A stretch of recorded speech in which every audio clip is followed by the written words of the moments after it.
வணக்கம். இன்றைய நாள் 4/11/2025 செவ்வாய்க்கிழமை. பனேசியா தமிழின் பிரதான செய்திகள். முதலில் தலைப்புச் செய்திகள். நாடாளுமன்ற உறுப்பினர் ஸ்ரீதரனின் சாரதி கைது. கோவை பாலியல் வன்கொடுமை வழக்கில் 3 பேரை சுட்டுப்பிடித்த காவல்துறை. எகிப்தில் துட்டன்காமன் குறித்த அருங்காட்சியகம் திறப்பு. தொடர்வது விரிவான செய்திகள். முதலில் தாயக செய்திகள். நாடாளுமன்ற உறுப்பினர் சிவஞானம் ஸ்ரீதரனின் சாரதியும் கரைச்சி பிரதேச சபை உறுப்பினருமாகிய பாரதிதாசன் எழில்வேந்தன் கைது செய்யப்பட்டிருந்த நிலையில் பிணை வழங்கப்பட்டுள்ளது. கடந்த வருடம் ஏற்பாடு செய்யப்பட்ட மாவீரர் வார நிகழ்வுகளின் போது மாவீரர்களின் திருவுருவ படங்களை பயன்படுத்தியதாக எழில்வேந்தன் மீது குற்றம் சாட்டப்பட்டுள்ளது. இது தொடர்பில் அவர் மீது கிளிநொச்சி காவல்துறையினரால் வழக்கு தாக்கல் செய்யப்பட்டிருந்த நிலையில் அவர் கைது செய்யப்பட்டார். தொடர்ந்து பாரதிதாசன் எழில்வேந்தன் நீதிமன்றத்தில் முன்னிலையான நிலையில் நேற்று பிணையில் செல்ல அனுமதிக்கப்பட்டார். மாவீரர் நாள் நிகழ்வுகளுக்கான ஏற்பாட்டு பணிகள் மேற்கொள்ளப்பட்டு வரும் சூழலில் ஏறக்குறைய 12 மாதங்களுக்கு முன்னர் முன்னெடுக்கப்பட்ட நிகழ்வில் பயன்படுத்தப்பட்ட மாவீரர்களின் படங்களினை காரணம் காட்டி 2 நாட்களுக்கு முன் வழக்கு தாக்கல் செய்யப்பட்டுள்ளது. இந்த நடவடிக்கையானது மாவீரர் நாள் நிகழ்வுகளுக்கு அச்சுறுத்தல் விடுக்கும் வகையிலேயே கடந்த கால அரசாங்கங்கள் போலவே தற்போதைய அரசாங்கமும் தமிழ் தேசிய நிகழ்வுகளை அச்சுறுத்தும் வகையில் மேற்கொண்டு வருகின்றதாக பலரும் குற்றம் சுமத்தி வருகின்றனர்.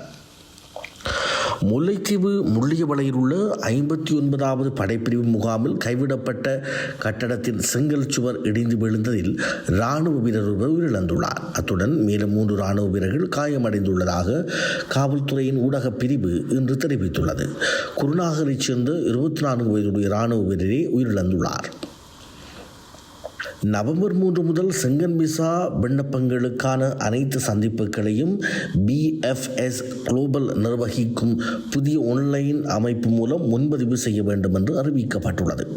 இலங்கையில் உள்ள ஜெர்மன் தூதரகம் இந்த அறிவிப்பை விடுத்துள்ளது. குறித்த அறிவிப்பின்படி விசா விண்ணப்பதாரர்களுக்கு தற்போதுள்ள விசா BFS-global.com LKAENDU லோக்கின் என்ற இணைப்பை பயன்படுத்தி BFS வலைதளம் மூலம் முன்பதிவுகளை மேற்கொள்ள முடியும்.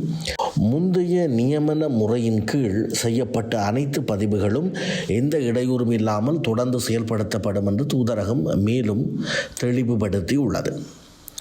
யாழ்ப்பாணம் அரியாலை பகுதியில் உள்ள செம்மணி இந்து மயானத்தில் மேற்கொள்ளப்பட்டு வரும் அகழ்வாராய்ச்சியின் போது கண்டுபிடிக்கப்பட்ட ஆதார பொருட்களான S25 என பெயரிடப்பட்ட காலனி 1980 மற்றும் 1995 ஆண்டுகளுக்கு இடையில் தயாரிக்கப்பட்டு விநியோகிக்கப்பட்டுள்ளமை உறுதிப்படுத்தப்பட்டுள்ளது.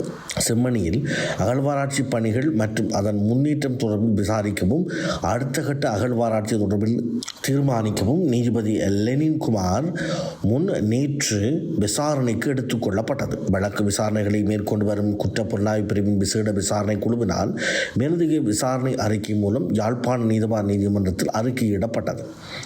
இந்த வழக்கின் விசாரணையை மேற்கொண்டு வரும் குற்றப்புலனாய்வு பிரிவின் 2 அதிகாரிகள் நீதிமன்றத்தில் முன்னிலையாகியிருந்தனர்.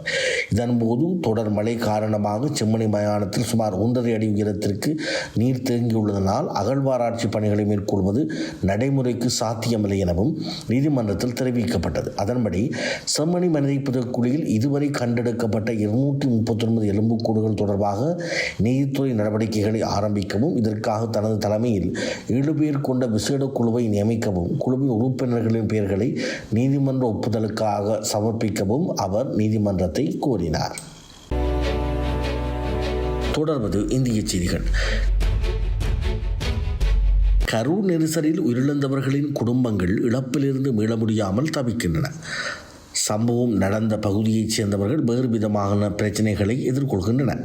தமிழக வெற்றி கழகத்தின் தலைவர் விஜய் கரூர் மாவட்டத்தில் நடத்திய மக்கள் சந்திப்பின் போது நெரிசல் ஏற்பட்டு 41 பேர் பலியான சம்பவம் நடந்து 1 மாதத்திற்கு மேலாகிவிட்டது. இந்த நிகழ்வில் 1.5 வயது குழந்தை முதல் வயதானவர்கள் வரை உயிரிழந்திருக்கின்றார்கள். சில குடும்பங்களில் 3 பேர் வரை உயிரிழந்திருக்கிறார்கள். சில குடும்பங்களில் அந்த குடும்பத்தின் ஆதரவாக இருந்தவர்கள் உயிரிழந்து குடும்பமே நிலை குலைந்து போயிருக்கிறது. சில இடங்களில் தங்கள் துணைவரும் குழந்தைகளும் உயிரிழந்துவிட தனித்து விடப்பட்ட வாழ்வை எதிர்கொள்ளவே தடுமாறுகிறார்கள். இவர்கள் அனைவருமே மெல்ல மெல்ல தங்கள் இயல்பு வாழ்க்கைக்கு திரும்ப முயன்று கொண்டிருக்கிறார்கள். ஆனால் அது அவ்வளவு சுலபமானதாக இல்லை. கோவையில் கல்லூரி மாணவி ஒருவர் பாலியல் வன்கொடுமை செய்யப்பட்ட சம்பவத்தில் 3 பேரை சுட்டு பிடித்ததாக காவல்துறையினர் தெரிவித்துள்ளனர். இதுகுறித்து கோவை மாநகர காவல் ஆணையர் சரவண சுந்தரம் இன்று காலையில் செய்தியாளர்களிடம் பேசினார். குற்றவாளிகளை பிடிக்க 7 தனிப்படைகள் அமைக்கப்பட்டன. குற்றவாளிகள் துடியலூர் அருகே உள்ள வெள்ளக்கிணறு பகுதியில் பதுங்கியிருப்பதாக தகவல் வந்தது. அவர்களை கைது செய்ய சென்றபோது காவலர் ஒருவரை தாக்கியதனால் அவர்களை சுட்டு பிடிக்க வேண்டியிருந்தது. இதில் குற்றவாளிகள் கால்களில் காயம் ஏற்பட்டுள்ளது என்றார். காவல் ஆணையாளர் விளக்கியபடி இவ்வழக்கில் கருப்பசாமி, காளீஸ்வரன் மற்றும் குணா என்கின்ற 3 பேர் கைது செய்யப்பட்டுள்ளனர். இதில் காளீஸ்வரன், கருப்பசாமி ஆகிய இருவரும் சகோதரர்கள். 3 மீதும் பீளமேடு காவல்துறையினர் வழக்கு பதிவு செய்து விசாரணைகளை நடாத்தி வருகின்றனர். தொடர்வது உலகச் செய்திகள். மன்னர் துட்டகாமன் குறித்த அரிய பொக்கிஷங்கள் கொண்ட கிராண்ட் எகிப்திய அருங்காட்சியகம் 22 ஆண்டுகால பணிகளுக்கு பிறகு திறக்கப்பட்டது. தொல்பொருள் பாதுகாக்கப்பட்டு இங்கு எடுத்து வரப்பட்டன. 5398 பழங்கால பொருட்கள் முதன்முறையாக காட்சிக்கு வைக்கப்பட்டன. 1922 துட்டகாமன் கல்லறை பெரிதும் அழியாது இருந்தது. உலகம் முழுவதையும் அது ஈர்த்தது. அவரின் செழிப்பான உடைமைகள் 1960களில் உலக நாடுகளில் காட்சிக்கு வைக்கப்பட்டன. அமெரிக்கா, கனடா, ஜப்பானில் காட்சிக்கு வைக்கப்பட்டன. பாரிஸில் நூற்றாண்டின் மிக பெரும் கண்காட்சியாக இது அமைந்தது. இதுவரை இவற்றை 17 லட்சம் பேர் பார்த்துள்ளனர். கடைசியாக உலகின் 10 நகரங்களில் 14 லட்சம் பேர் பார்த்தனர். துட்டன் காமனின் பழம் பொருட்கள் உலகம் முழுவதும் பயணித்தாலும் அவரின் உடல் எகிப்தில் அரசர்கள் புதைக்கப்படும் இடத்திலேயே உள்ளது. இத்துடன் பனேசியா தமிழின் பிரதான செய்திகள் நிறைவு பெறுகிறது. தொடர்ந்து செய்திகளை பார்வையிட www.panasiatamil.tv என்கின்ற இணையதளத்தின் ஊடாக செய்திகளை பார்வையிடலாம். நன்றி, வணக்கம்.